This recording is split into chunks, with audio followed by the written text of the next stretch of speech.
Welcome to VAG home makers. இன்னைக்கு வீடியோவில் nurse theme கேக்கோட ஃபாண்டன்ட் டெக்கரேஷன்ஸ் பற்றி தான் நான் உங்களுக்கு சொல்ல போகிறேன்.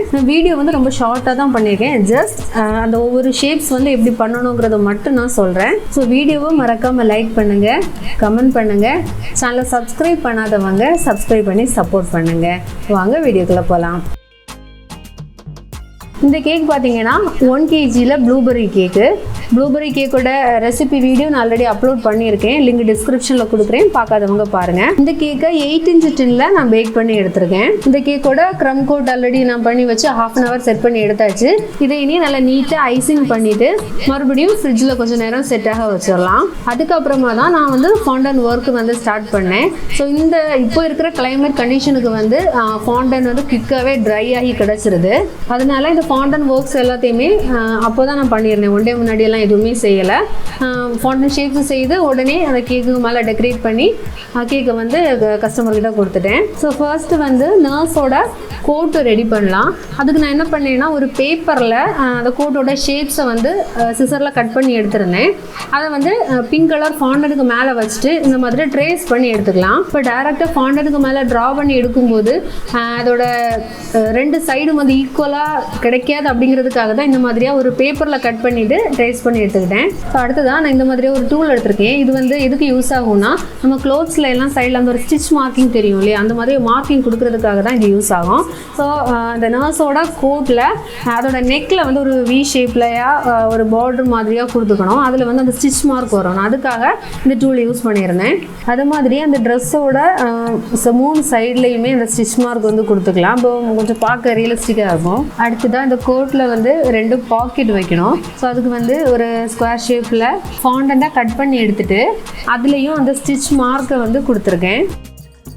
இந்த பாக்கெட் ப்ரொஜெக்டாக இருக்குது அப்படிங்கிறது மாதிரியாக காமிக்கிறதுக்காக ஃபாண்டனில் கொஞ்சம் எடுத்து ரோல் பண்ணிவிட்டு அதோட உள்ளே வச்சு நம்ம எடிபிள் க்ளூ வச்சு பேஸ்ட் பண்ணி வச்சிடலாம். எடிபிள் க்ளூனா வேறு எதுவும் இல்லை, கொஞ்சம் சிஎம்சியில் கொஞ்சம் அதிகமாக தண்ணி மிக்ஸ் பண்ணி எடுத்தால் போதும். இந்த கோட்டுக்கு நெக்கில் ஸ்டெதோஸ்கோப் இருக்கிறது மாதிரியாக பண்ணணும். அதுக்கு பிளாக் கலர் ஃபாண்டனை ரொம்ப நைஸாக த்ரெட் மாதிரியாக நம்ம அதை கை வச்சு அதை வந்து ரோல் பண்ணி எடுத்துக்கலாம். அப்புறமா அதை நெக்கில் வச்சு நமக்கு எவ்வளோ லென்த் தேவையோ அந்த அளவுக்கு கட் பண்ணி எடுத்துக்கணும். அப்புறமா இந்த ஸ்டெதோஸ்கோப்பில் காதில் வைக்கிற போர்ஷன் இருக்குல்ல, ஒரு வி ஷேப்பில் இருக்கும். ஸோ அதையும் வந்து இதே மாதிரியே ரொம்ப தின்னாக அந்த த்ரெட் மாதிரி பண்ண பிளாக் ஃபாண்டன்ட்டை வச்சு வி ஷேப்புக்கு வந்து கட் பண்ணி எடுத்துக்கலாம். வி ஷேப்போட எட்ஜில் பிளாக் கலர் ஃபாண்டன்ட்டை சின்னதாக ரோல் மேலே ஜாயின் பண்ணி வச்சிடலாம்.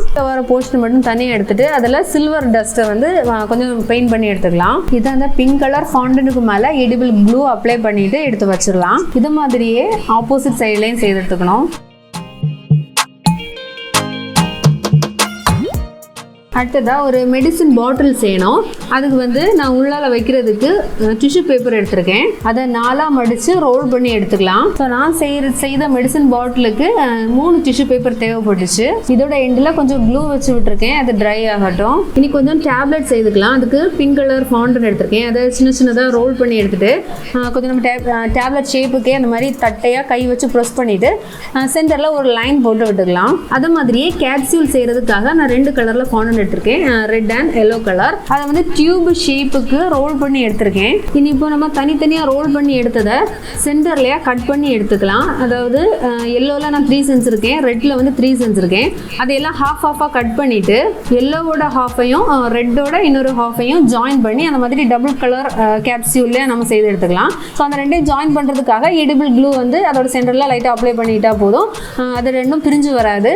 அடுத்ததாக பேண்டேஜ் செய்து எடுத்துக்கலாம். அந்த ஷேப்புக்கு கட் பண்ணி எடுத்துக்கணும். ஸோ நமக்கு ஃபாண்டனில் இந்த கலர் வேணும் அப்படின்னா ஆரஞ்சையும் ரெட்டையும் மிக்ஸ் பண்ணியாச்சுன்னா நமக்கு இந்த கலர் கிடைக்கும். அதாவது ஆரஞ்சு கொஞ்சம் அதிகமாக எடுத்துக்கணும், ரெட் வந்து கொஞ்சம் கம்மியான அளவுக்கு சேர்த்துக்கணும். இதோட எண்ட்லையும் நான் அந்த ஸ்டிச் மார்க்கு கொடுத்துருக்கேன்.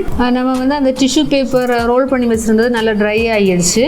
இதை இனிமேல் இந்த ஒயிட் கலர் ஃபாண்டனில் வச்சுட்டு அது மேலே கவர் பண்ணி எடுத்துக்கலாம். இதுக்கு கேப்பு செய்கிறதுக்காக ப்ளூ கலரில் ஃபாண்டன் எடுத்திருக்கேன். அதை வந்து நல்ல சர்க்கிள் ஷேப்புக்கு கொஞ்சம் திக்காக எடுத்துக்கணும்.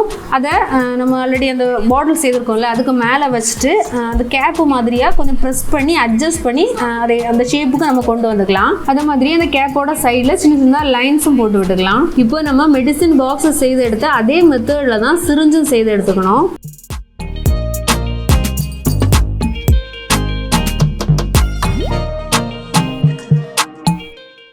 அந்த சிரிஞ்சோட ஃப்ரண்ட்ல நீடில் ஜாயிண்ட் ஆகிற ஒரு ஸ்பேஸ் வரும்ல, அது வந்து ஒயிட் ஃபாண்டன்லேயே கட் பண்ணி எடுத்துக்கணும். நீடில் செய்கிறதுக்காக ஸ்டெம் ஒயர் எடுத்திருக்கேன்.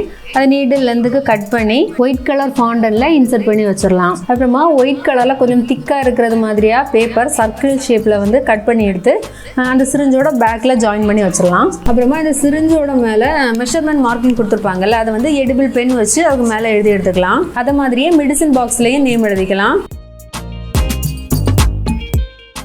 அவ்வளோதான், எல்லா ஃபாண்டன்ட் ஷேப்ஸையும் ரெடி பண்ணி எடுத்தாச்சு. அதில் ஒரு ரெட் கலர் ஹார்ட்டையும் நான் கட் பண்ணி எடுத்திருக்கேன். ஸோ நீ கேக்கோட பாட்டமில் ரெட் கலரில் பேபி ரிப்பன் எடுத்துகிட்டு இந்த மாதிரி பார்டர் கொடுத்துக்கலாம். இந்த கேக்கோட போர்டு நான் சேஞ்ச் பண்ணேன், அதனால தான் அதோட பாட்டமில் லைட் அந்த க்ரீம் ரிமூவ் ஆனது மாதிரியாக இருக்குது.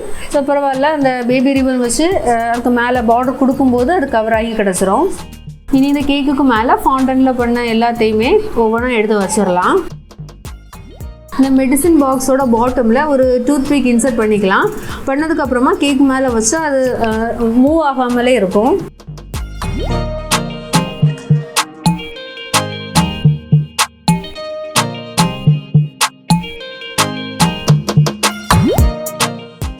இனி இந்த ரெட் ஷேப்பில் ஒரு ஹார்ட் கட் பண்ணி வச்சுருந்தோம்ல, அது வந்து கேக்கோட ஃப்ரண்டில் வச்சிடலாம். அப்புறமா அந்த ஹார்ட்டோட ரெண்டு சைட்லையுமே அந்த ஒரு 6 ஆக் பேட்டர்னில் அந்த ஒரு ஹார்ட் பீட்டு வரும் இல்லையா, அந்த பேட்டர்ன் வந்து போட்டு விட்டுக்கலாம். இதுக்கு பார்த்தீங்கன்னா நான் கொஞ்சமாக க்ரீம் தான், விப்பிங் க்ரீம் எடுத்துகிட்டு அதில் ஒரு 2 drops நம்ம பிளாக் கலர் ஆட் பண்ணாலே போதும். இந்த மாதிரி நமக்கு நல்ல டார்க் கலர் கிடச்சிரும்.